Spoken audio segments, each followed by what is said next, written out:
The idea of actually listening to kids when you're trying to figure out what's the best way to talk to kids. Yeah. What a brilliant idea. Well, that's why when I said I was been in your state a lot lately, I was in Orlando and Tampa and a bunch of other places in your state. And whenever I do a talk at a school, I talk to the kids during the day and then parents in the evening. And one of the things I do is I send a little welcome video or make sure all the kids get my email somehow. And I say, what's on your mind? What do you want me to talk about in the context of what I'm an expert in before I get there? And I get a lot of emails. I got 60 recently from a school in Tampa. Yeah, 60 questions from kids in a school that actually wasn't that big.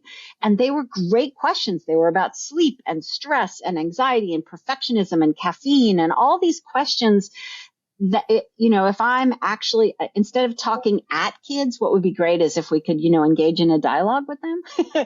And so actually what I've been doing with the answers to those questions is on my website. If you go to jessicalahey.com under videos, there's a bunch of videos there for gift to failure stuff, a bunch of videos there for addiction inoculation stuff. And the new series is answers to student questions because their questions are brilliant and not necessarily things I would have thought would be on their minds. I love that.